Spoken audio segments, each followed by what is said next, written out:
Dizem que a morte avisa quando vem, mas para minha mãe, ela chegou sem bater na porta. O que eu não sabia naquela manhã fria é que, junto com ela, ia entrar em nossa casa um monstro de carne e osso, usando a máscara de avô. Quando ele sorriu pela primeira vez para minha irmãzinha, eu vi nos olhos dele aquilo que nenhuma menina deveria reconhecer. Mas hoje estou aqui para contar como sobrevivi e como fiz justiça com minhas próprias mãos. Me chamo Teresa Aparecida Rodrigues. Tenho 85 anos nas costas. Mas essa história começa lá atrás, quando eu tinha apenas 16 anos, em 1954, num fim de mundo chamado Ribeirão das Flores, no interior de Minas Gerais. Um lugarejo tão pequeno que nem no mapa aparecia direito, encravado entre morros altos que escondiam do resto do mundo os nossos segredos mais sombrios. Por essas bandas, todo mundo me conhece como Dona Teca do Bordado, porque por mais de 5 décadas meus dedos transformaram linhas e agulhas em flores, pássaros e sonhos nas toalhas, lençóis e vestidos das famílias daqui. Essas mãos, agora enrugadas como casca de jabuticaba madura, já foram firmes e decididas, tanto para bordar quanto para fazer o que precisava ser feito quando chegou a hora. Nasci numa família simples, mas honrada.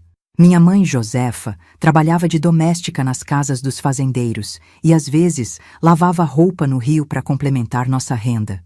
Mulher franzina no corpo, mas gigante na coragem.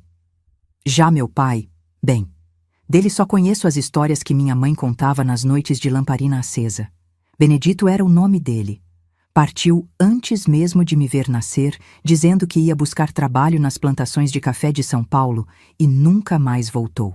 Uns falavam que tinha morrido numa desavença com capangas de um coronel, outros que tinha arrumado outra família. A verdade, morreu com minha mãe. Éramos 3 mulheres em casa. Minha mãe, eu e minha irmãzinha, Maria do Carmo, que todo mundo chamava de Carminha, 7 anos mais nova que eu. Morávamos num casebre de pau a pique, telhado de sapê que precisava ser reforçado a cada chuva forte, chão de terra batida que eu varria 3 vezes ao dia para ficar limpo e não levantar poeira. Tínhamos pouco, mas o pouco que tínhamos era arrumado, porque minha mãe dizia sempre: pobreza não é desculpa para relaxo. Antes de continuar a história, queria pedir um momentinho para vocês. Se estão gostando do relato dessa velha aqui, por favor, deixem o like e se inscrevam no canal da minha neta que está me ajudando a gravar isso. Cada inscrição é como um abraço que recebo, e isso me dá força para continuar compartilhando. E me contem nos comentários de qual cidade estão me assistindo. Esse tal de internet é uma coisa mágica que me permite entrar nas casas de vocês de todo o Brasil. E isso aquece meu coração, velho. Nossa rotina era simples, mas cansativa. Acordávamos quando o céu ainda estava escuro, com as primeiras galinhas cacarejando no terreiro. Minha mãe preparava um café preto e cuscuz de milho quando tinha, ou apenas um mingau ralo de fubá nos dias mais apertados. Depois ela saía para trabalhar nas casas dos outros, e eu ficava cuidando da nossa casinha, da pequena Carminha, da horta que mantínhamos nos fundos, e ainda dava uns pontos nas costuras que trazia para fazer em casa. À noite, quando minha mãe voltava, exausta, com os pés inchados e as mãos vermelhas de esfregar roupa e chão, ainda encontrava forças para contar histórias antes de dormirmos. Estuda, Teresa, ela me dizia sempre. Só o estudo vai te tirar dessa vida. E eu estudava o que podia na escolinha rural, que ficava a mais de hora de caminhada da nossa casa. Aprendi a ler e escrever, a fazer contas e, principalmente, aprendi a sonhar com um futuro diferente. A professora, Dona Celeste, dizia que eu tinha talento com as mãos e com as letras, que podia ser professora um dia, quem sabe. Nossa vida era dura, mas tinha afeto. Minha mãe, apesar do cansaço estampado no rosto, sempre tinha um abraço apertado, um cafuné demorado, uma palavra de carinho. Ela costurava nossas roupas com retalhos que ganhava das patroas, fazendo verdadeiros milagres com tecidos que ninguém mais queria. Nos ensinava valores, respeito e, principalmente, nos ensinava a ser fortes. Mulher em mundo de homem tem que ser como bambu, dizia ela. Dobra, dobra, mas não quebra. Não estávamos preparadas para aquela tarde de outubro. O calor já começava a apertar, anunciando que o verão chegaria forte naquele ano. Minha mãe tinha saído cedo para a casa do Coronel Justino, para ajudar nos preparativos de uma festa que ia ter no fim de semana. Eu estava em casa, ensinando Carminha a bordar flores num pedaço de pano velho, quando vi o filho do coronel chegando a cavalo, com uma expressão que gelou meu sangue. "É sua mãe, Teresa", ele disse sem desmontar. "Teve um acidente. Vem rápido." Peguei Carminha pela mão e corremos descalças mesmo, sentindo as pedras do caminho machucando os pés, mas nem notando a dor. Quando chegamos na fazenda, havia um pequeno ajuntamento no galpão onde ficava o fogão a lenha. Empurrei as pessoas e vi minha mãe estirada no chão de terra, um filete de sangue escorrendo do canto da boca, o rosto com uma cor estranha que eu nunca tinha visto antes. A esposa do coronel, Dona Eulália, estava ajoelhada ao lado dela, chorando e se benzendo. "Foi tão rápido, minha filha", ela me disse segurando minha mão. Sua mãe estava ali, assando um pernil no forno quando de repente soltou um gemido, levou a mão ao peito e caiu. Nem tivemos tempo de chamar o médico. O médico da cidade, Dr. Arlindo, chegou quase 1 hora depois, quando já não havia nada a fazer além de confirmar o que todos já sabíamos. "Coração", ele disse, fechando sua maleta preta. Parou de repente. Não sofreu. Como se isso fosse consolo suficiente para 2 meninas que acabavam de ficar órfãs num mundo que não perdoa fraqueza nem solidão. Os dias seguintes passaram como um pesadelo nebuloso. A família do coronel, num raro gesto de bondade para com gente como nós, pagou pelo caixão simples e pelo enterro. Vi minha mãe descer à terra no pequeno cemitério da cidade, sob um céu estranhamente azul e bonito demais para um dia tão triste. Carminha não parava de chorar, agarrada na minha saia, sem entender direito por que a mãe tinha ido embora sem se despedir. Voltamos para casa naquela noite, 2 meninas sozinhas num mundo hostil. Deitei com Carminha na cama que antes era só minha, nenhuma de nós querendo dormir na cama vazia que pertencera à nossa mãe. Fiquei acordada a noite toda, ouvindo os soluços da minha irmã enquanto ela dormia, pensando no que seria de nós. Não tínhamos parentes próximos, não tínhamos dinheiro, e a casa onde morávamos era cedida por um dos fazendeiros para quem minha mãe trabalhava. A resposta veio 3 dias depois do enterro, na forma de um homem que eu só conhecia por histórias, algumas boas, muitas ruins. Meu avô materno, seu Jeremias, apareceu na nossa porta numa manhã de domingo, montado num cavalo magro, trazendo apenas um alforje com seus pertences. Era um homem de estatura média, mas com presença que parecia preencher o cômodo todo. Cabelos grisalhos, barba por fazer, olhos pequenos e fundos que pareciam avaliar tudo ao redor. Mãos grandes e calejadas, de quem passou a vida lidando com a terra. "Vim buscar vocês", ele disse sem cerimônia, entrando na casa sem pedir licença. "Sou o pai da Josefa. Vocês vêm morar comigo agora." O que eu sabia sobre ele era pouco e nada bom. Minha mãe raramente falava do pai, e quando falava, tinha amargura na voz. Sabia que minha avó tinha morrido há mais de 10 anos, que ele vivia sozinho numa pequena propriedade a algumas léguas dali, criando uns poucos animais e cultivando uma roça de subsistência. Sabia também que ele e minha mãe tinham rompido relações quando ela engravidou de mim sem ser casada, e que ele a expulsou de casa, dizendo que não criava filha desavergonhada. Mas naquele momento, que escolha tínhamos? Era ele ou o desamparo total, talvez a separação entre mim e Carminha, talvez uma vida ainda pior servindo como criada em alguma casa de família onde não teríamos direito nem a nossos próprios nomes. "Arrumem o que for seu", ele ordenou, olhando com desprezo para a nossa pobreza. "Só o que couber num saco de estopa. O resto fica." Assim, com o coração apertado como o punho fechado e a garganta seca de medo disfarçado de coragem, arrumei nossas poucas roupas, a boneca de pano da Carminha, a Bíblia velha da minha mãe e o retrato amarelado dela que guardávamos como tesouro. Tudo coube num saco só, que meu avô amarrou na garupa do cavalo. "A menina menor vem comigo no cavalo. Você vai a pé, atrás?" ele disse, erguendo Carminha e colocando-a na frente da sela, sem gentileza, mas também sem brutalidade. Olhei uma última vez para o casebre que, apesar de todas as dificuldades, tinha sido nosso lar, o lugar onde minha mãe nos criou com tanto amor. Senti as lágrimas querendo vir, mas as engolia à força. Não ia chorar na frente daquele homem que, pelo pouco que podia avaliar, desprezava qualquer sinal do que considerava fraqueza. Assim começou nossa nova vida. Uma caminhada de mais de 3 horas até a propriedade do meu avô. Eu seguindo o cavalo magro pela estrada de terra, sentindo bolhas se formarem nos pés, a poeira grudando no suor do rosto, a incerteza grudando na alma. Carminha ia calada, os olhos vermelhos de tanto chorar, segurando firme no arreio do cavalo. Quando finalmente chegamos, vi uma casa de madeira simples, mas maior que a nossa. Um curral pequeno com algumas vacas magras, um chiqueiro com meia dúzia de porcos, um galinheiro e uma área de roça onde cresciam mandioca, milho e feijão. Era uma propriedade modesta, mas autossuficiente. Ninguém passaria fome ali, pensei, e isso já era alguma coisa. Vocês ficam no quarto dos fundos, disse meu avô, desmontando e ajudando Carminha a descer. Tem uma cama só, mas dá para 2. Amanhã cedo a gente conversa sobre as regras da casa. Aquela primeira noite foi estranha demais. O colchão de palha era duro, o travesseiro fino, e o quarto cheirava a mofo, como se ninguém dormisse ali há muito tempo.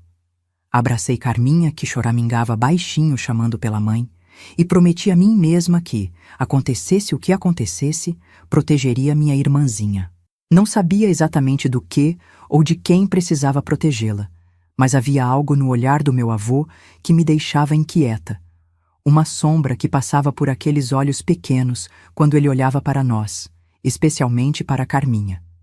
Não imaginava naquela noite quão certeiro era meu pressentimento, nem o que enfrentaríamos nos meses seguintes. Também não imaginava que aquele teto que nos abrigava da chuva se transformaria numa prisão, nem que o homem que nos acolheu por obrigação de sangue revelaria o demônio que carregava dentro de si. Muito menos imaginava que aquelas mãos, que hoje fazem bordados delicados, um dia se manchariam de sangue em nome da justiça que ninguém mais faria por nós. Os primeiros dias na casa do meu avô foram de adaptação difícil, como um sapato novo que machuca até criar o calejado. Logo ficou claro que seu Jeremias não nos trouxe por carinho ou obrigação familiar, mas por interesse próprio. Precisava de mãos para o trabalho da casa, que há anos fazia sozinho desde que minha avó morreu.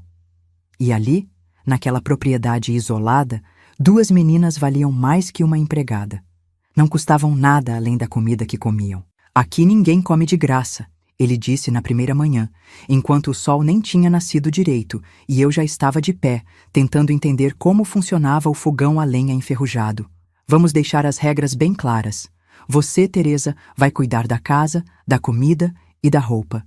A pequena ajuda no que puder. Eu cuido da roça e dos bichos.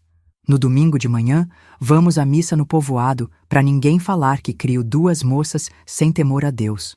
Aceitei calada, porque no fundo já esperava por isso. Afinal, que escolha tinha uma menina de 16 anos com uma criança pequena para cuidar, sem dinheiro, sem estudo completo, sem outros parentes? O mundo não é lugar gentil para mulheres sozinhas, muito menos para meninas. Logo a rotina se estabeleceu. Acordar antes do sol, preparar café para o avô, cuidar das galinhas, fazer almoço, lavar roupa no córrego que passava nos fundos da propriedade, limpar a casa, cuidar da horta, ajudar Carminha com as lições que eu mesma ensinava, já que a escola mais próxima ficava longe demais para irmos a pé todos os dias. À noite, depois de servir a janta para o meu avô, eu ainda remendava roupas, debulhava milho, descascava mandioca, o trabalho nunca acabava. Carminha, mesmo com apenas 9 anos, fazia o que podia. Varria o terreiro, alimentava as galinhas, me ajudava a estender roupa. Era uma menina doce, com um sorriso que iluminava o dia mais cinzento.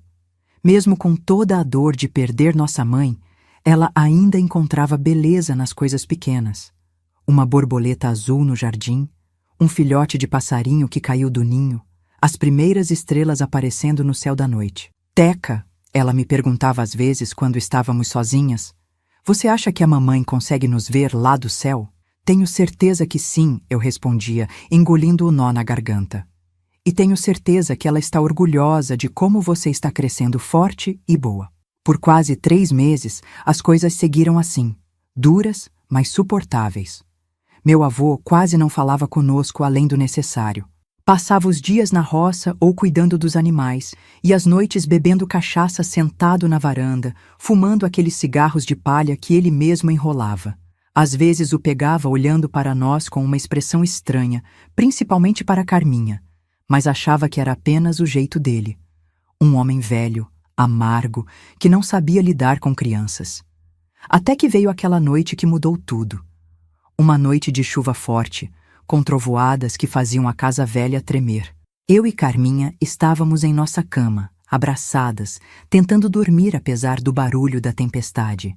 Meu avô tinha bebido mais que o costume naquela noite. Era dia de pagamento da pequena aposentadoria que ele recebia. E sempre voltava da cidade mais embriagado nesses dias. Acordei com um rangido da porta do quarto. No escuro, só dava para ver a silhueta dele parado na entrada, segurando o lampião que lançava sombras distorcidas nas paredes. "Vem cá, menina!" Ele chamou com a voz pastosa pela bebida.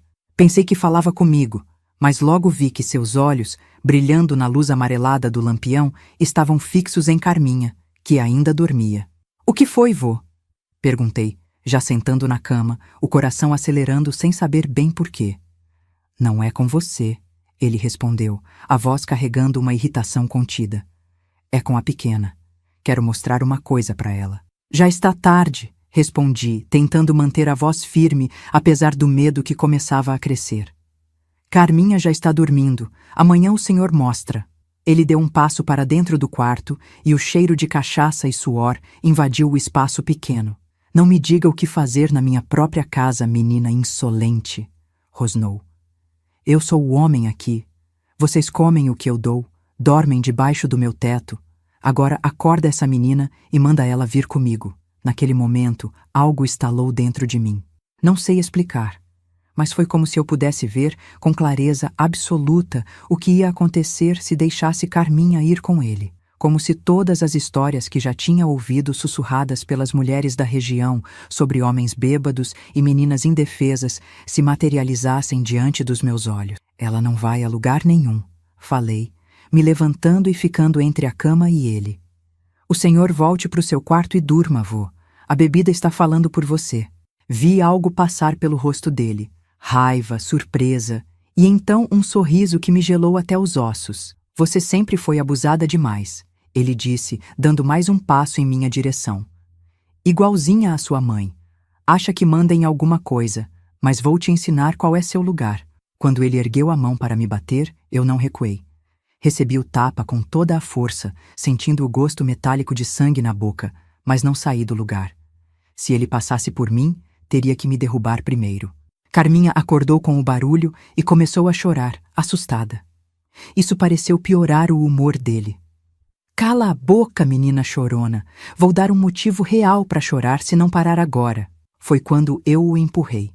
Com toda a força que uma menina de 16 anos podia ter, empurrei aquele homem adulto, fazendo-o cambalear para trás, surpreso pelo ataque que não esperava. "Sai daqui!" gritei, pegando o lampião que ele tinha deixado numa mesinha e erguendo como se fosse uma arma. "Sai do nosso quarto agora, ou eu juro que toco fogo em você e nessa casa inteira." Deve ter visto algo nos meus olhos, alguma determinação selvagem que nem eu sabia que tinha, porque recuou até a porta, me encarando com ódio. "Isso não fica assim", ele ameaçou, apontando o dedo para mim. "Amanhã conversamos, quando eu estiver sóbrio e você menos maluca." Depois que ele saiu, tranquei a porta com a trava improvisada que tínhamos. Um pedaço de madeira que encaixava entre a porta e o batente. Não era muito, mas daria algum aviso se ele tentasse entrar novamente. Voltei para a cama, abraçando Carminha, que tremia de medo. "O que o vovô queria, Teca?" ela perguntou entre soluços. "Nada importante", menti, acariciando seus cabelos. Ele bebeu demais e estava confuso. "Vai dormir, pequena. Estou aqui. Nada de ruim vai acontecer com você." Mas enquanto ela voltava a dormir em meus braços, eu fiquei acordada a noite toda, os olhos fixos na porta, o coração martelando no peito. Algo tinha mudado naquela noite, algo fundamental. Uma linha tinha sido cruzada e não havia como voltar atrás. Na manhã seguinte, Meu avô agiu como se nada tivesse acontecido. Tomou o café que preparei em silêncio, foi para a roça como sempre fazia. Mas havia uma tensão no ar, densa como a névoa que cobria os campos nas manhãs de inverno. Eu sabia que aquilo tinha sido apenas o começo. Passei o dia inteiro em alerta, mantendo Carminha sempre por perto, nunca a deixando sozinha nem por um momento. À noite, quando ouvi os passos dele se aproximando do nosso quarto, empurrei a cômoda pesada contra a porta, fazendo barulho suficiente para que ele soubesse que estávamos acordadas e preparadas. Os passos pararam, hesitaram e depois se afastaram. Por aquela noite, estávamos seguras. Mas eu sabia que não podíamos continuar assim para sempre. Cedo ou tarde, ele encontraria um jeito. Cedo ou tarde, eu estaria distraída, cansada, ou simplesmente não seria forte o suficiente para impedi-lo. Foi 2 semanas depois que o pior aconteceu. Eu tinha ido buscar água no córrego, deixando Carminha em casa porque ela estava com um resfriado leve. Foi questão de minutos, o tempo de encher 2 baldes e voltar. Mas quando entrei na cozinha, não a vi onde a tinha deixado, desenhando na mesinha perto do fogão. "Carminha?" chamei, sentindo um frio na barriga que nada tinha a ver com o vento de junho. Ouvi um som abafado vindo do quarto do meu avô, um choro contido que reconheceria em qualquer lugar. Larguei os baldes no chão, não me importando com a água derramada, e corri. A porta do quarto estava fechada, mas não trancada. Quando a abri, a cena que vi ficou gravada na minha memória para sempre, como ferro em brasa marca o couro. Meu avô estava sentado na cama, e Carminha, meu Deus, minha pequena Carminha estava no colo dele, o vestido levantado, as perninhas magras expostas, o rosto contorcido em dor e confusão. "O que pensa que está fazendo?" Ele gritou quando me viu, empurrando Carminha para o lado com tanta força que ela caiu no chão. Não respondi. Não conseguia falar. Algo primitivo tomou conta de mim. Não era mais Teresa, a menina obediente que aceitava seu destino. Era uma força da natureza, pura raiva, puro instinto de proteção. Avancei contra ele sem pensar, as unhas apontadas para seu rosto, gritando palavras que nem me lembro quais eram. Ele me pegou pelos pulsos, me jogando contra a parede com uma força que tirou o ar dos meus pulmões. "Sua mãe era igualzinha", ele disse, se levantando e vindo em minha direção, os olhos injetados de um ódio antigo. Sempre se achando melhor que todo mundo. Por isso foi expulsa daqui. Por isso morreu sozinha, sem ninguém. E você vai pelo mesmo caminho se não aprender seu lugar. Quando ele ergueu a mão para me bater de novo, vi Carminha se levantar atrás dele, agarrar um castiçal pesado de metal que estava sobre a cômoda e acertar com toda a força na parte de trás do joelho dele. Não foi o suficiente para derrubá-lo, mas o fez urrar de dor e se virar. Aproveitei a distração para me levantar, pegar Carminha pela mão e correr para fora do quarto. Trancamos a porta do nosso quarto novamente, empurrando tudo o que tínhamos de pesado contra ela. "Estou com medo, Teca." Carminha chorava, encolhida num canto da cama. "Ele me machucou. Disse que ia me ensinar a ser uma boa menina, mas doeu tanto." "Ele não vai mais te machucar", prometi, abraçando-a tão forte que podia sentir seu coraçãozinho acelerado batendo contra o meu. "Nunca mais. Vamos sair daqui." "Para onde?" ela perguntou, os olhos grandes cheios de lágrimas. Boa pergunta. Para onde podíamos ir? 2 meninas sozinhas, sem dinheiro, sem ninguém? A cidade mais próxima ficava a mais de dia de caminhada. Não tínhamos outros parentes vivos que soubéssemos. As autoridades provavelmente nos mandariam de volta, ou pior, nos separariam. "Não sei ainda", respondi com sinceridade, "mas vamos encontrar um lugar, prometo." Naquela noite, enquanto Carminha finalmente dormia, exausta de tanto chorar, fiquei acordada planejando. Não podíamos simplesmente fugir. Não sobreviveríamos nem uma semana. Precisávamos de dinheiro, de um plano, de um destino. E precisávamos de segurança imediata. Foi então que comecei a entender que não havia saída fácil. Que às vezes a única justiça possível é aquela que fazemos com nossas próprias mãos. A justiça que ninguém mais faria por nós, porque ninguém se importava com 2 meninas pobres no fim do mundo. Enquanto ouvia os roncos do meu avô através da parede fina, comecei a formular um plano. Um plano que mudaria nossas vidas para sempre, que mancharia minhas mãos com sangue, mas que nos daria a liberdade e a segurança que Carminha merecia, que nós duas merecíamos. Olhei para minhas mãos à luz fraca da lua que entrava pela janela.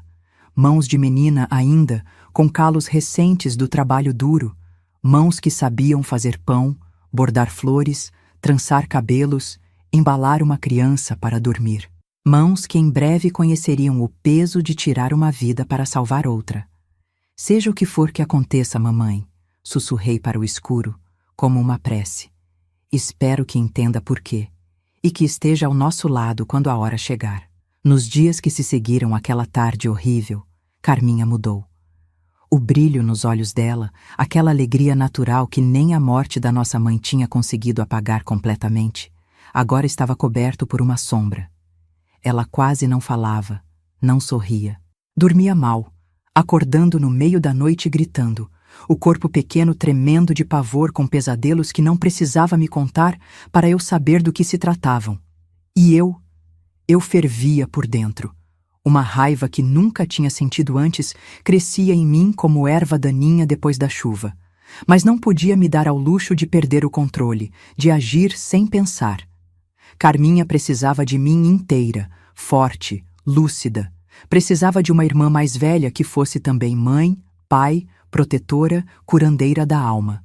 Nos primeiros dias, mantive Carminha sempre ao meu lado. Não a deixava sozinha nem por um minuto. Dormíamos trancadas no quarto, a cômoda pesada empurrada contra a porta. Durante o dia, fazíamos as tarefas juntas.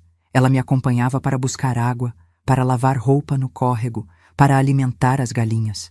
Mesmo quando precisava fazer a comida, eu a mantinha sentada perto do fogão, contando histórias para distraí-la, cantando as cantigas que nossa mãe cantava. Meu avô, depois daquele episódio, recuou um pouco.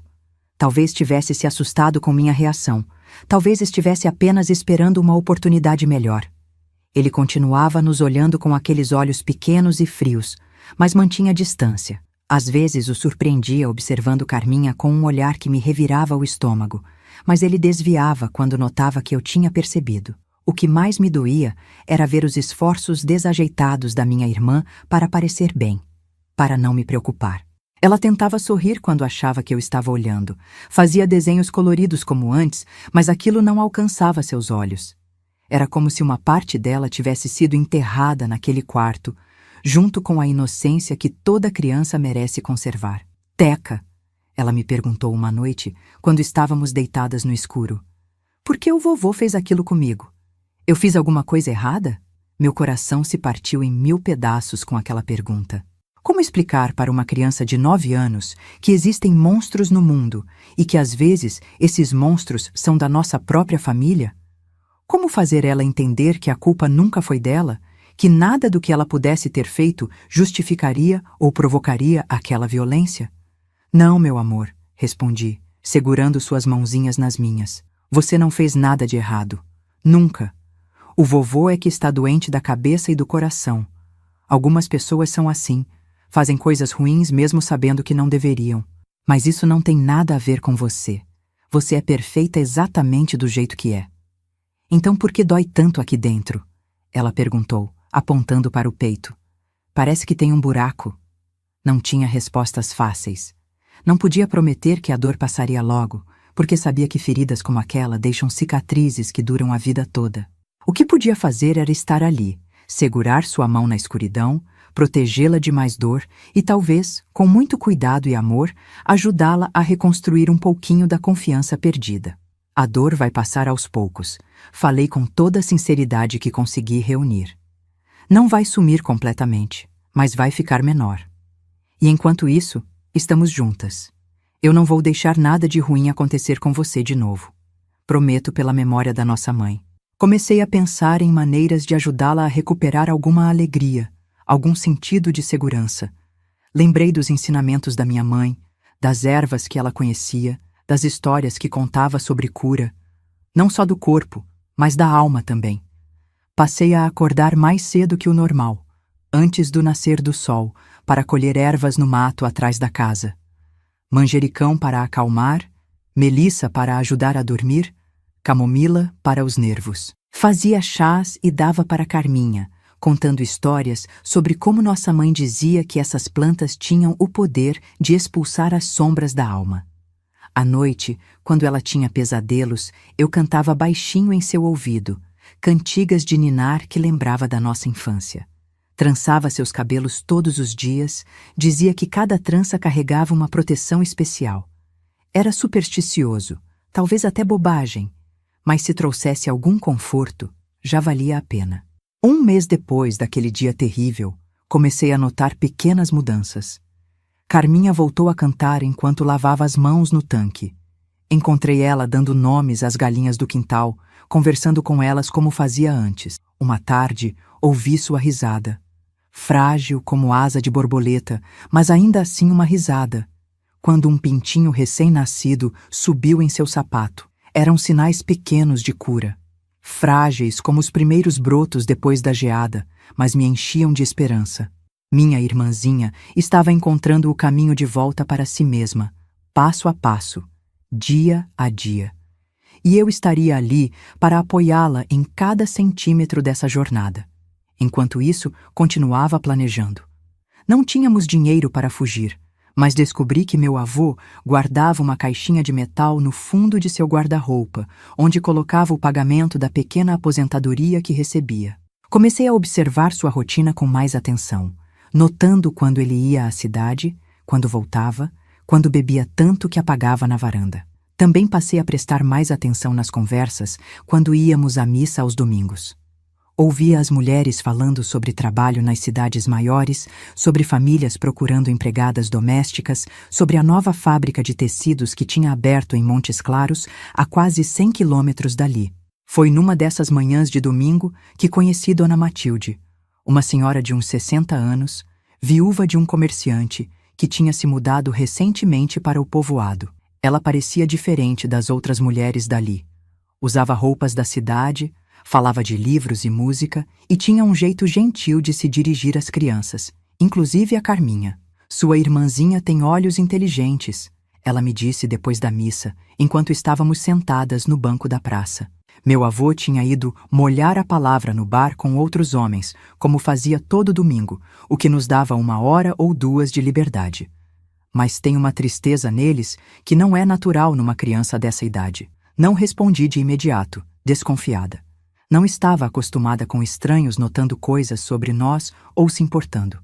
A vida não tem sido fácil, acabei dizendo, mantendo os detalhes para mim mesma.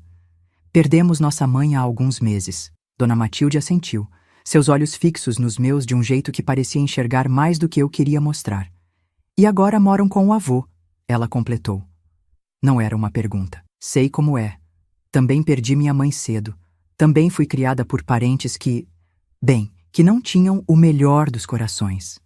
Algo na maneira como ela disse aquilo me fez sentir que estava diante de alguém que entenderia, que talvez tivesse passado por coisas parecidas.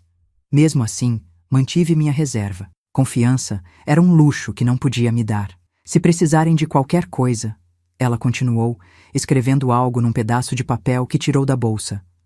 Moro na Casa Azul, no fim da rua principal. A porta está sempre aberta para vocês duas. Guardei aquele papel como um talismã.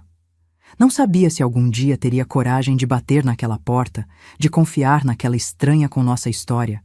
Mas era reconfortante saber que existia ao menos uma pessoa no mundo que parecia se importar. As semanas foram passando, e eu continuava dividida entre cuidar de Carminha, manter meu avô à distância e planejar nossa fuga. Cada noite, depois que minha irmã dormia, eu ficava acordada pensando nas possibilidades, nos riscos, nas consequências. Estudei o comportamento do meu avô como quem estuda um predador perigoso. Seus hábitos, seus momentos de vulnerabilidade, seus pontos fracos. Notei que ele sempre bebia mais na primeira sexta-feira do mês, quando recebia o pagamento. Notei que seu sono era mais pesado nas noites quentes. Notei que, por trás de toda aquela brutalidade, havia um homem velho e, em muitos sentidos, fraco. Uma noite, quando tive certeza que Carminha estava dormindo profundamente, graças ao chá de camomila com uma pitada de erva cidreira que preparei, decidi explorar a casa. Meu avô tinha bebido demais no jantar e agora roncava em seu quarto. Mesmo assim, caminhei nas pontas dos pés, evitando as tábuas do chão, que sabia que rangiam. Entrei na cozinha, procurando por algo que pudesse nos ajudar.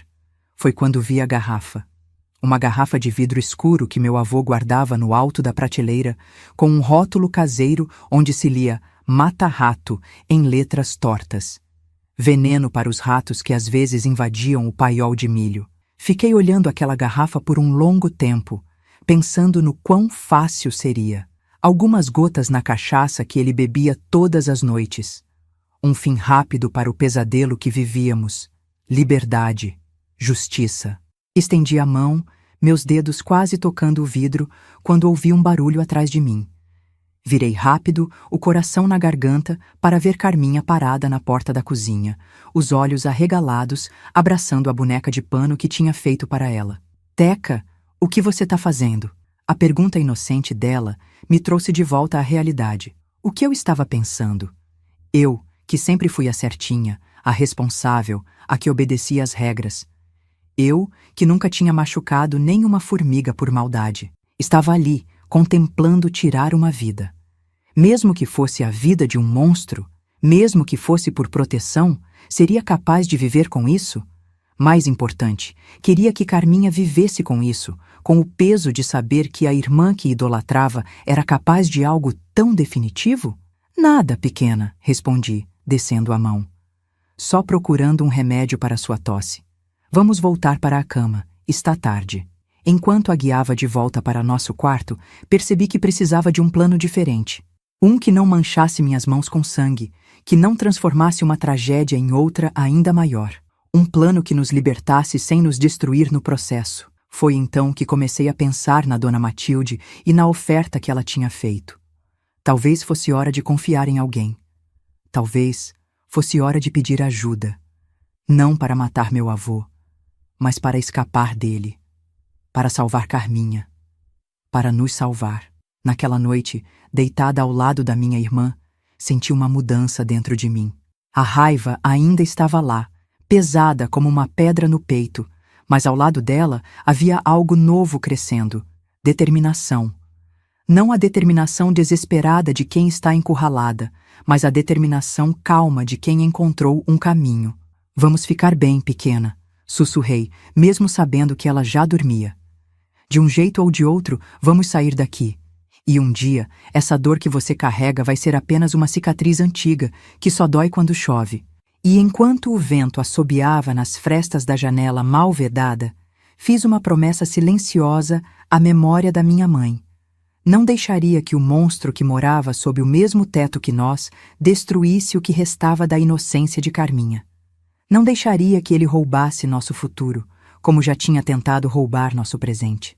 Protegeria minha irmãzinha com todas as forças, mesmo que isso significasse fazer coisas que nunca imaginei ser capaz. Porque às vezes a proteção vem de lugares inesperados, e às vezes a cura exige remédios amargos. E assim, naquela casa velha cercada de sombras, duas meninas abraçadas contra o mundo começaram a planejar não apenas sua fuga, mas sua libertação. Não sabíamos ainda como terminaria aquela história, mas estávamos determinadas a ser não apenas sobreviventes, mas protagonistas do nosso próprio destino. Na manhã seguinte, tomei minha decisão. Depois de passar a noite toda revirando possibilidades na cabeça, como quem revira feijão à procura de carunchos, vi que precisava agir antes que fosse tarde demais. Naquela primeira segunda-feira de julho, enquanto servia o café para meu avô, observei suas mãos trêmulas pela ressaca, seus olhos injetados, e soube que era apenas questão de tempo até ele tentar novamente. Vou levar a Carminha comigo hoje para lavar roupa no rio. Falei casualmente, evitando olhar diretamente para ele. O dia tá bom, água fresquinha vai fazer bem para a tosse dela. Ele resmungou alguma coisa, sem erguer os olhos do prato de angu com ovo frito. Esse era seu estado normal nas manhãs depois da bebedeira. Mau humor silencioso, dor de cabeça, desinteresse por qualquer coisa além de si mesmo. Era o melhor momento para sair de casa sem muitas perguntas. Arrumei uma trouxa com algumas roupas nossas, um pedaço de broa de fubá que tinha guardado do dia anterior e a boneca de pano da Carminha. Escondi tudo dentro do cesto de roupa suja, cobrindo com os lençóis que supostamente íamos lavar. Se meu avô nos visse saindo com uma trouxa, desconfiaria na hora. Vamos, pequena, chamei Carminha, que estava no quintal dando milho para as galinhas. Hoje você vai me ajudar a esfregar as roupas. O caminho até o córrego era longo, quase meia hora de caminhada por uma trilha que serpenteava entre pastos e pequenos trechos de mata. Era o mesmo caminho que percorríamos 2 vezes por semana para lavar a roupa, então não levantaria suspeitas. Em vez de seguir para o local de sempre, porém, segui pela bifurcação que levava ao povoado. Para onde a gente está indo, Teca?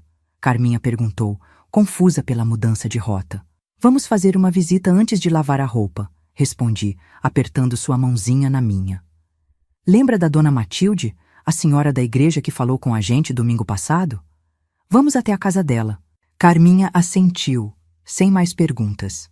Ela confiava em mim completamente, e isso aumentava ainda mais minha responsabilidade. Não podia dar um passo em falso, não podia arriscar o pouco de segurança que tínhamos, por mais ilusória que fosse. O povoado estava quieto àquela hora da manhã.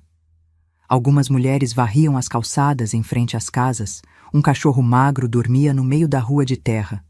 O padeiro arrumava pães frescos na vitrine da pequena venda, que servia de tudo um pouco. Ninguém prestou muita atenção em nós. 2 meninas com um cesto de roupa eram vista comum por ali. A casa de Dona Matilde ficava no fim da rua principal, como ela tinha dito. Era uma construção simples, mas bem cuidada, pintada de azul claro, com vasos de flores no pequeno alpendre. Fiquei parada diante do portão de madeira por alguns minutos, a coragem vacilando. E se ela não acreditasse em mim? E se contasse para meu avô que tínhamos ido lá? E se tudo piorasse ainda mais? Vamos entrar ou não, Teca? Carminha perguntou, impaciente com minha hesitação. Antes que pudesse responder, a porta da casa se abriu e Dona Matilde apareceu, vestida com um avental sobre o vestido simples, os cabelos grisalhos presos num coque frouxo. Pensei ter ouvido vozes, ela disse, sorrindo para nós. Que boa surpresa! Entrem. Entrem. Acabei de fazer um bolo de fubá que está esfriando. Havia algo no sorriso dela, na maneira como seus olhos enrugados nos olhavam sem julgamento, que me deu coragem. Abri o portão e entramos, Carminha saltitando à minha frente, atraída pela menção de bolo. A casa por dentro era acolhedora como a dona. Móveis simples, mas bem conservados, cortinas de renda nas janelas, um gato preto dormindo numa almofada, o cheiro doce de bolo recém-saído do forno misturado com café fresco. Sentem-se, ela convidou, indicando a mesa da cozinha coberta com uma toalha bordada. Vou servir um café com leite para você, Teresa, e um copo de leite com mel para a pequena. Esse tempinho frio pede algo quente na barriga. Enquanto ela se movia pela cozinha, preparando tudo, me surpreendi com o fato de ela lembrar nossos nomes. Mais surpreendente ainda foi a naturalidade com que nos tratava, como se nossa visita não fosse inesperada, como se já nos conhecesse há muito tempo. Depois que estávamos sentadas, com Carminha já na segunda fatia de bolo, Dona Matilde me olhou diretamente nos olhos. Agora me conte, minha filha, o que traz vocês duas aqui tão cedo com esse cesto de roupa que claramente não contém apenas roupa para lavar? Engoli em seco, surpresa com sua percepção. Por um momento pensei em inventar uma desculpa, dizer que estávamos apenas de passagem. Mas algo no olhar dela, um olhar que parecia dizer eu sei, eu entendo, quebrou minhas últimas resistências. E então contei tudo. Falei da morte da nossa mãe, de como fomos parar na casa do avô, dos primeiros meses difíceis, mas suportáveis. E finalmente, com a voz mais baixa, para que Carminha, agora brincando com o gato no canto da cozinha, não ouvisse, contei sobre aquela noite terrível e o que tinha acontecido com minha irmã. Dona Matilde ouviu tudo em silêncio, apenas assentindo ocasionalmente. Não demonstrou choque nem descrença, apenas uma compreensão profunda e uma raiva controlada que vi surgir nos cantos de sua boca. Não são as primeiras, ela disse finalmente, depois que terminei meu relato. E, infelizmente, não serão as últimas. Homens como seu avô existem em todo lugar, escondidos atrás de máscaras de respeitabilidade, protegidos pelo silêncio das comunidades, pelo medo das vítimas. Havia algo na maneira como ela falava que me fez perceber que não era apenas empatia, era experiência própria. "O que vamos fazer agora?" perguntei, a voz trêmula de medo e esperança misturados. "Não podemos voltar. Se ele descobrir que contei..." "E não vão voltar", ela afirmou com uma certeza que me reconfortou. "Pelo menos não para ficar sob o mesmo teto que ele. Mas também não podem simplesmente desaparecer. Seu avô tem direitos legais sobre vocês, por mais injusto que isso seja. Se fugirem, ele pode denunciar o desaparecimento, e as autoridades vão procurá-las." Meu coração afundou. Não tinha pensado nisso. Na minha cabeça bastava fugir para longe, começar uma nova vida em outra cidade. Mas é claro que não seria tão simples. "Então, não há saída?" perguntei, sentindo as lágrimas que tinha segurado por tanto tempo finalmente começarem a cair. "Eu não disse isso", Dona Matilde respondeu, cobrindo minha mão com a dela. "Disse apenas que precisamos ser mais espertas que ele. E para isso, minha querida, precisamos fazer justiça." A palavra justiça ficou pairando entre nós, carregada de significados. Não era a justiça oficial, dos delegados e juízes que raramente acreditavam em meninas pobres contra homens adultos. Era outra espécie de justiça, mais antiga, mais definitiva. "Como?" sussurrei, parte de mim com medo da resposta, parte de mim já sabendo o que ela diria. "Da mesma forma que pessoas como seu avô sempre caem, pelos próprios vícios", ela respondeu, os olhos fixos nos meus. "Ele bebe muito, não é? E pelo que você disse, fica completamente inconsciente algumas noites." Assenti, começando a entender para onde aquela conversa estava indo. "Acidentes acontecem o tempo todo com homens bêbados", Dona Matilde continuou, a voz calma como se estivesse falando do tempo. "Caem em poços, tropeçam em pedras, desmaiam com o cigarro aceso e incendeiam a casa. Ninguém questiona muito esses acidentes, especialmente quando a vítima tem a fama que seu avô tem." Um arrepio percorreu minha espinha. Ela estava propondo exatamente o que eu mesma tinha considerado naquela noite na cozinha, quando meus dedos quase tocaram a garrafa de veneno. Mas ouvir o plano formulado assim, com tanta frieza, tornava tudo mais real, mais assustador. Eu não sei se consigo fazer isso", confessei, a voz quase inaudível. "Não disse que você teria que fazer, minha filha", ela respondeu, um sorriso enigmático nos lábios. "Apenas que precisaria acontecer. E algumas coisas são melhor deixadas nas mãos de quem já tem experiência." Olhei para ela com novos olhos, percebendo as camadas de mistério naquela mulher que parecia tão comum à primeira vista. Quem era Dona Matilde realmente? O que sabia ela sobre acidentes convenientes e justiça feita pelas próprias mãos?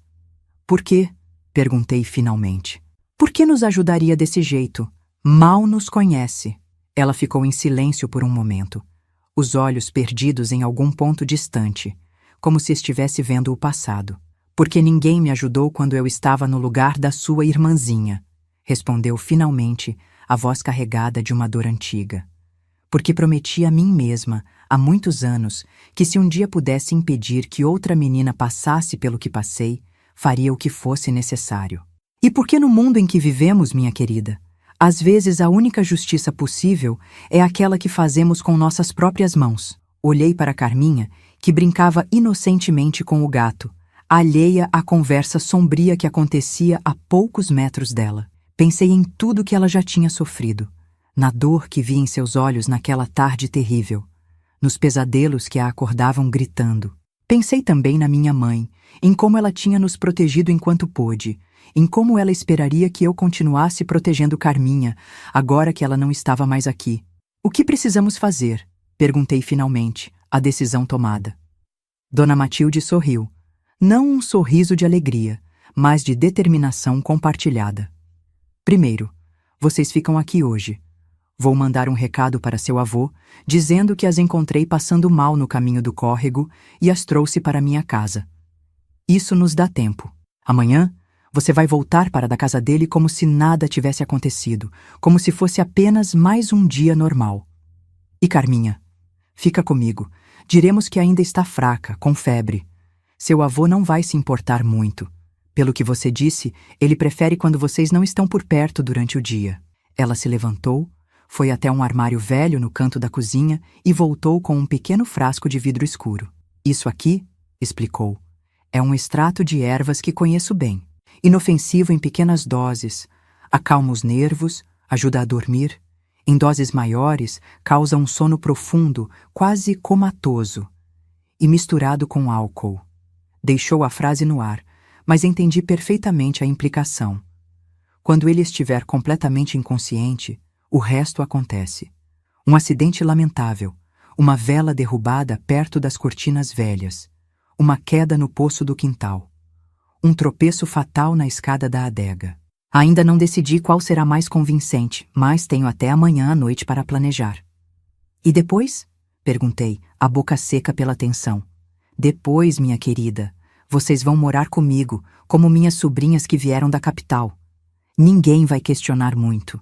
Sou viúva, tenho uma pequena pensão do meu falecido marido, e essa casa é grande demais para uma velha sozinha. Com o tempo, a história do seu avô vai virar apenas mais um caso triste de velho bêbado que morreu por descuido, e vocês duas terão a chance de crescer em paz, de curar as feridas, de ter a infância que merecem.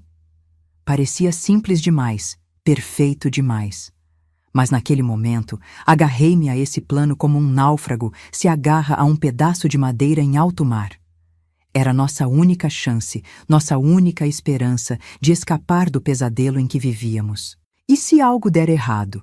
Perguntei, dando voz ao medo que não conseguia afastar completamente. Dona Matilde segurou minhas mãos nas suas, seu aperto surpreendentemente forte para uma mulher de sua idade. Nada vai dar errado, ela afirmou com uma confiança absoluta. Porque quando protegemos aqueles que amamos, o universo conspira a nosso favor. E porque, minha querida Teresa, não é a primeira vez que faço justiça desse jeito. Aquela declaração deveria ter me assustado, mas estranhamente me tranquilizou. Havia uma força naquela mulher, uma determinação feroz que me lembrava minha própria mãe.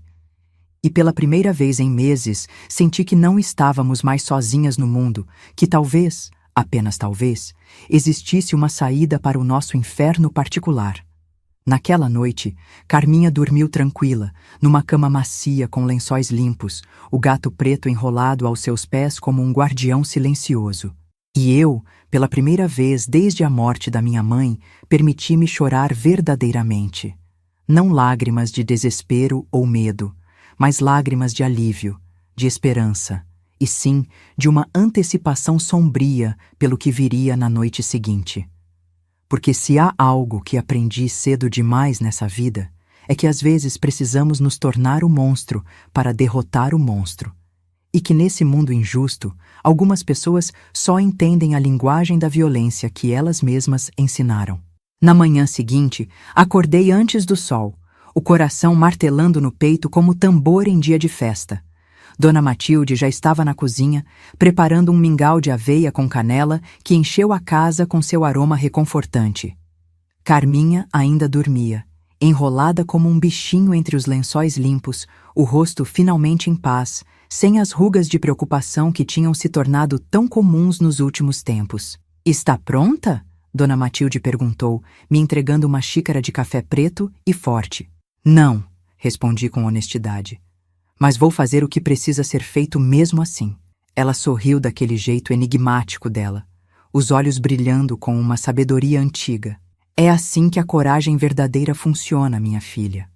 Não é a ausência de medo, mas a decisão de seguir em frente apesar dele." Comi em silêncio, tentando controlar o tremor nas mãos. O pequeno frasco que Dona Matilde tinha me mostrado na noite anterior agora descansava no bolso do meu vestido, pesando como uma pedra, lembrando-me constantemente do que estava prestes a fazer. Antes de partir, fui até o quarto onde Carminha dormia. Beijei sua testa suavemente, aspirando o cheiro de seus cabelos, gravando na memória a imagem dela em paz, protegida. "Vou voltar logo, pequena", sussurrei, mesmo sabendo que ela não podia me ouvir. "E quando voltar, vamos começar uma vida nova. Prometo." O caminho de volta para a casa do meu avô nunca pareceu tão longo. Cada passo era como caminhar contra um vento forte, cada metro conquistado com o esforço da alma mais que do corpo. Levava comigo apenas o cesto de roupas, agora com algumas peças lavadas que Dona Matilde tinha providenciado para manter a aparência de normalidade. Quando cheguei, meu avô estava sentado na varanda, fumando seu cigarro de palha, os olhos semicerrados contra o sol da manhã. Não parecia particularmente preocupado com nossa ausência durante a noite. O recado que Dona Matilde mandara através do filho do padeiro, explicando que estávamos em sua casa porque Carminha tinha passado mal, tinha sido suficiente para acalmar qualquer suspeita. "Cadê a pequena?" Ele perguntou quando me viu, a voz áspera pelo fumo e pela cachaça da noite anterior. "Ainda tá na casa da Dona Matilde", respondi, evitando olhar diretamente para ele. "A febre não baixou. Ela achou melhor deixar a Carminha lá mais um dia." Ele grunhiu em resposta, sem demonstrar nem preocupação nem alívio.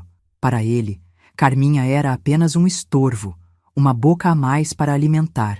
Ou pior, um objeto para seus instintos mais baixos. O pensamento fez meu sangue ferver e precisei me concentrar para manter a expressão neutra. "Tem comida pronta?"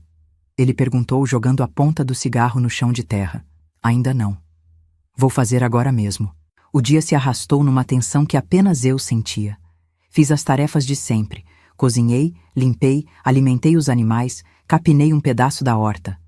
Meu avô foi para a roça como em qualquer outro dia, voltou para o almoço, depois saiu novamente para verificar uma cerca quebrada no pasto. Tudo tão normal, tão cotidiano, enquanto por dentro eu fervia de ansiedade e determinação.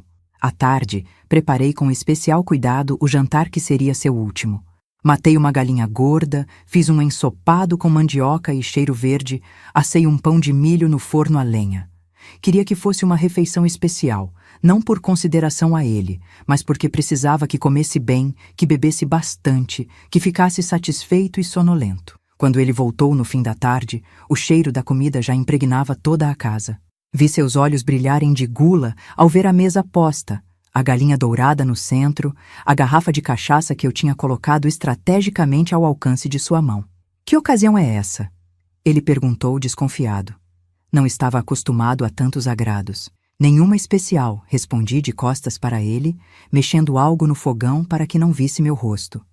"Só achei que o senhor merecia uma janta boa depois de trabalhar o dia todo consertando aquela cerca." A menção ao seu trabalho árduo aplacou qualquer suspeita. Homens como meu avô se derretem com reconhecimento, especialmente vindo de mulheres que consideram inferiores. Ele se sentou à mesa com um sorriso satisfeito, enchendo já o primeiro copo de cachaça. "Devia fazer isso mais vezes", comentou entre uma garfada e outra. "Comida boa assim." "Sim, senhor", concordei, servindo-o de novo, cuidando para manter seu copo sempre cheio. "Vou fazer mais vezes." Enquanto ele comia e bebia, mantive-me ocupada na cozinha, esperando o momento certo. Precisava que estivesse já embriagado o suficiente para não notar o gosto ligeiramente amargo que o conteúdo do frasco adicionaria à bebida, mas não tão bêbado a ponto de cair no sono antes de tomar a dose. O momento veio quando ele estava no terceiro prato de comida, já na metade da garrafa de cachaça. Seus olhos estavam vidrados, a fala começando a embaralhar, mas ainda estava consciente e alerta o suficiente para continuar comendo com gosto. "Vou buscar mais cachaça", anunciei, pegando a garrafa quase vazia. "Essa já tá acabando."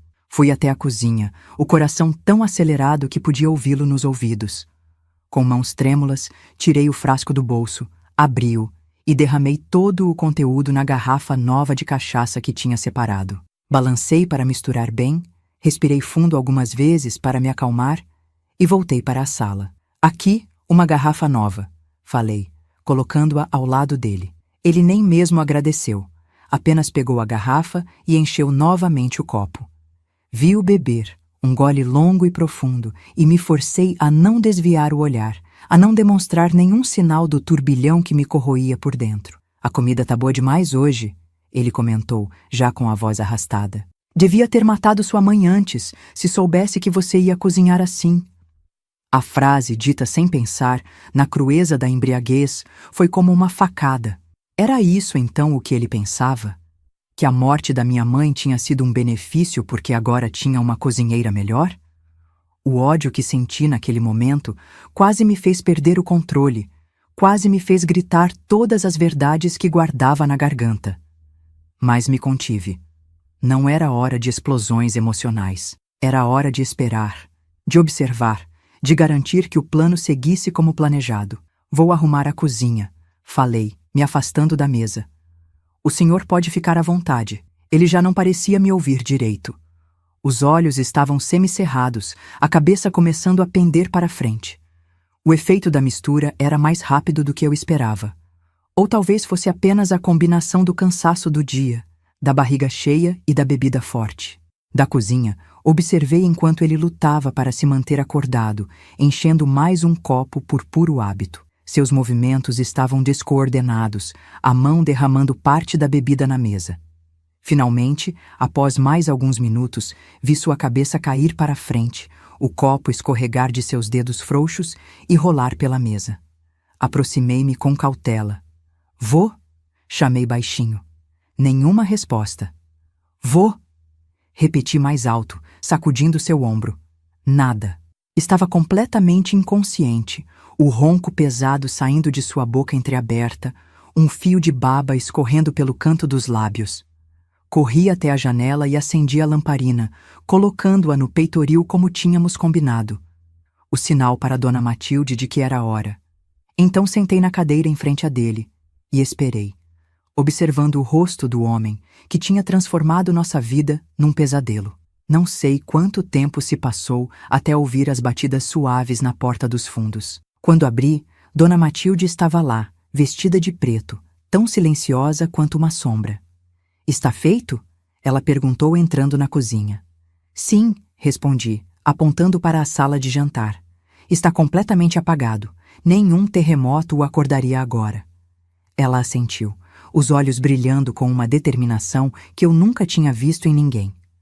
Bom, agora vá até a casa e pegue suas coisas e as de Carminha. Apenas o essencial. Deixe o resto. E o que vai... Comecei a perguntar, mas ela me interrompeu com um gesto. Quanto menos você souber, melhor. Vá, e quando voltar para a minha casa, console sua irmã. Ela acordou depois que você saiu e está preocupada. Obedeci sem questionar. Algo na voz dela, na firmeza de suas ordens, não deixava espaço para dúvidas ou hesitações. Fui até nosso quarto e enchi uma trouxa com nossas poucas roupas, a boneca de Carminha que tinha ficado para trás, a Bíblia velha de nossa mãe, o retrato amarelado dela que guardávamos como tesouro. Quando voltei para a cozinha, Dona Matilde não estava mais lá. Ouvi ruídos vindos do quarto do meu avô, o som de gavetas sendo abertas, de coisas sendo mexidas. Minutos depois, ela reapareceu, guardando algo no bolso do vestido que não consegui identificar. Vamos, ela disse simplesmente. Saímos pela porta dos fundos, fechando-a silenciosamente atrás de nós. A noite estava clara, com uma lua quase cheia iluminando o caminho. Andamos em silêncio pela trilha que levava de volta ao povoado, eu carregando nossa pequena trouxa, ela com passos firmes à minha frente, como se conhecesse o caminho de cor, mesmo na penumbra. Estávamos quase chegando à estrada principal quando ouvimos, primeiro um estrondo distante, depois o clarão alaranjado rasgando a escuridão atrás de nós. Virei-me instintivamente e vi as chamas, altas, ferozes, incontroláveis, devorando a casa onde tínhamos vivido nos últimos meses. A casa onde meu avô, inconsciente pela bebida e pela droga, provavelmente ainda estava sentado à mesa. Não olhe para trás, Dona Matilde ordenou, segurando meu braço com força. O que está feito, está feito. Agora olhamos apenas para frente. O resto daquela noite é um borrão em minha memória. Lembro de chegar à casa de Dona Matilde, de encontrar Carminha acordada, sentada na sala abraçada ao gato preto, os olhos arregalados de preocupação. Lembro dela correndo para meus braços quando me viu, do cheiro doce de seus cabelos, do calor de seu corpinho magro contra o meu. Onde estava, Teca? Ela perguntou, a voz embargada pelo choro contido. Fiquei com medo que não ia voltar. Estou aqui agora, pequena, respondi, segurando seu rosto entre minhas mãos. E nunca mais vou sair do seu lado. Nunca mais. Tarde da noite, Quando Carminha já dormia profundamente, ouvi as batidas na porta da frente. Dona Matilde, que estava sentada comigo na cozinha, tomando um chá de ervas, levantou-se calmamente. Deve ser o delegado, ela disse alisando o avental. Fique aqui, deixe que eu falo com ele. Das sombras da cozinha, ouvi a conversa no corredor. O delegado, um homem de meia idade com voz grave e sotaque carregado, contando sobre o incêndio, sobre como a casa tinha queimado até o chão, sobre como tinham encontrado um corpo carbonizado nos escombros, presumivelmente o do meu avô. Uma tragédia, ouvi Dona Matilde dizer, a voz carregada de uma tristeza que eu sabia ser completamente falsa. Esse vício da bebida, quantas vidas já levou? Provavelmente adormeceu com o cigarro aceso. Provavelmente, concordou o delegado. E as meninas, as netas dele, sabe onde estão? Aqui comigo, ela respondeu prontamente. A pequena estava doente. Trouxe as duas para passar uns dias aqui enquanto se recuperava. Ainda bem que não estavam lá quando aconteceu. Ainda bem, repetiu o delegado. E agora, o que será delas? Vão ficar comigo, claro, Dona Matilde afirmou com uma certeza tranquila. Sou viúva, tenho espaço e sempre quis ter filhas. São duas boas meninas que já sofreram demais. Merecem um lar, uma família de verdade. Houve um silêncio e imaginei o delegado ponderando a situação. Finalmente ouvi-o dizer: se precisar de alguma coisa para formalizar a situação, é só me procurar. Obrigada, delegado. Agora, se me der licença, a hora é tarde e tenho duas crianças para consolar amanhã, quando souberem da notícia. Quando a porta se fechou e Dona Matilde voltou para a cozinha, nossos olhares se encontraram na penumbra. Não havia necessidade de palavras. Ela sabia que eu tinha ouvido tudo, e eu sabia que ela tinha feito exatamente o que prometera. Nos libertado, nos dado uma nova chance, uma nova vida. Vá descansar, ela disse suavemente. Amanhã será um dia cheio. Temos uma vida inteira pela frente para construir. E assim começou o nosso renascimento. Nos dias que se seguiram, representamos o papel de órfãs recentes, recebendo as condolências dos moradores do povoado com a cabeça baixa e os olhos marejados. Ninguém questionou a versão oficial dos fatos. Um velho bêbado que adormeceu com o cigarro aceso. Uma tragédia infeliz, mas previsível. Ninguém lamentou muito também. Meu avô não era uma pessoa amada na comunidade, com sua personalidade áspera e seus hábitos solitários. Com o tempo, nos adaptamos à nova vida com Dona Matilde. Carminha voltou a sorrir, a cantar, a brincar como criança que era. Os pesadelos não desapareceram completamente. Algumas feridas são profundas demais para cicatrizar sem deixar marcas, mas ficaram menos frequentes, menos intensos. Aprendi a arte da cura com Dona Matilde. Não apenas com ervas e plantas medicinais, mas também a cura da alma, do espírito. Aprendi que algumas vezes a justiça precisa ser feita com as próprias mãos, especialmente quando o mundo fecha os olhos para o sofrimento dos mais fracos. Anos se passaram. Cresci, me tornei mulher, aprendi o ofício do bordado com Dona Matilde e eventualmente abri meu próprio negócio na cidade maior. Carminha se formou professora, realizando o sonho que nossa mãe tinha para mim. Casou, teve filhos, viveu a vida plena que merecia. Dona Matilde nos deixou quando eu tinha 31 anos, partindo silenciosamente enquanto dormia, da mesma forma tranquila e determinada com que tinha vivido. Deixou a casa azul para nós, junto com seus conhecimentos, seus livros, suas receitas de curas e venenos, e a sabedoria que apenas mulheres que conheceram o pior da vida e sobreviveram podem possuir. Hoje, aos 85 anos, olhando para trás, não sinto remorso pelo que fizemos naquela noite distante de julho. Sinto apenas a certeza de ter feito o que precisava ser feito para proteger minha irmãzinha, para honrar a memória da minha mãe, para garantir que mais uma geração de meninas não crescesse sob as sombras do medo e da violência. Algumas pessoas me chamariam de assassina se conhecessem essa história. Outras talvez entendessem. Não me importo com julgamentos. Vivi tempo suficiente para saber que a justiça e a lei nem sempre caminham juntas e que, às vezes, as mãos que salvam são as mesmas que precisam destruir. Se você chegou até aqui nessa história, meu querido, quero te agradecer do fundo do coração. Não é fácil ouvir relatos como esse, Mas é importante que essas histórias sejam contadas, que esses segredos venham à luz, para que outras meninas, em situações semelhantes, saibam que não estão sozinhas, que há saída, que há cura, que há futuro além da dor. Se essa história tocou seu coração de alguma forma, peço que deixe seu like e se inscreva no canal.